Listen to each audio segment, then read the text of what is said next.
Where's that list? Where did that go? Was he using government assets to target free American citizens? Because that would probably be illegal.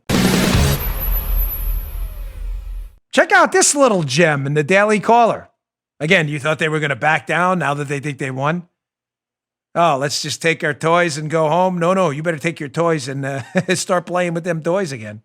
Daily Caller article. Check this, baby. I got a screenshot from this one coming up in a minute. I want to get to some other stuff in between that to show you how bad this is. Daily Caller.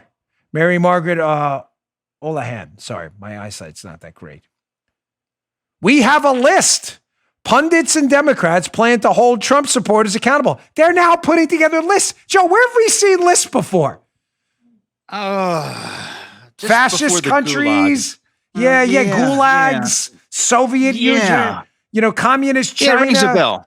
Yeah, it rings a bell, right? I've actually seen lists in Hong Kong right now as the communist Chinese have disbanded their legislative council, essentially. If you read that story, that's fascinating. One of the last bastions of freedom left in Hong Kong. They had a list too.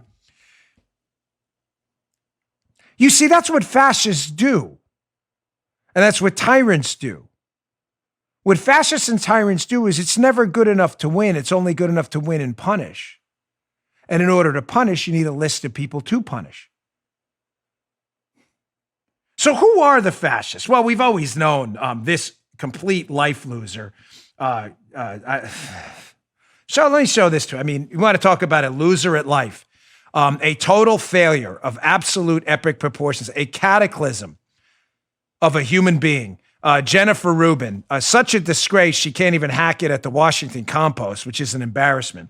So Jennifer Rubin on her Twitter account put out there that any Republican now promoting rejection of an election or calling to not follow the will of the voters or making baseless allegations of fraud should never serve in office, join a corporate board, or find a faculty position, or be accepted into polite society. We have a list, she writes. You have a list. Tell you what, why don't you put this on my list, the old double barrel middle finger. I'll use this finger just in case kids are watching out there at home and they don't really get that. But I'll give you the old double barrel. How about you put me on your list? Because I don't give a rat's caboose about you or your dopey list. You have an inflated sense of self-worth and you think people give a damn. But don't ignore this, because this ultimate buffoon of a human being has been given a platform at the Washington Post to put you on a list. Now, if someone goes on that list and something happens to them, God forbid, I can only hope those people remember through a legal process that Jennifer Rubin put you on that list.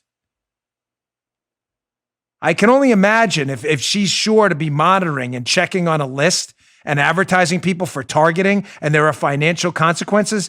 You know what? There's probably a legal process to pursue that. I'm just saying. You may say, Dan, that's what just Jennifer Rubin. No, people with actual power who've been elected to office and have influence, whether we like it or not, they're calling for lists too. Oh, you doubt me? Check this doozy out. This is Pete Buttigieg. AOC was who I was talking about, who's actually been elected. But this was Pete Buttigieg, who could get a cabinet position. This was his old campaign manager, a deputy manager, a guy named Hari Sevajan, who says, hey, it was just reported that some White House staff, the Trump administration, are starting to look for jobs. Well, employers considering them should know there are consequences for hiring anyone who helped Trump attack American values. Find out how at another list, Joe, the Trump Accountability Project. Wow, dude. Oh, jeez. Now, this guy, Hari Sevajan, this guy could be a player in the new swamp if Joe Biden wins.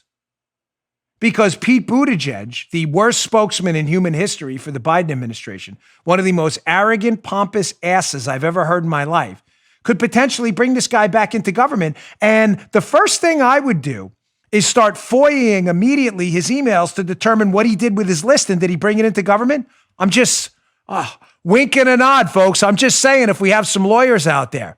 I don't have a team of lawyers to do this, but I know there are a bunch of people who do. I would FOIA that right away. I'd like to see Hari's emails.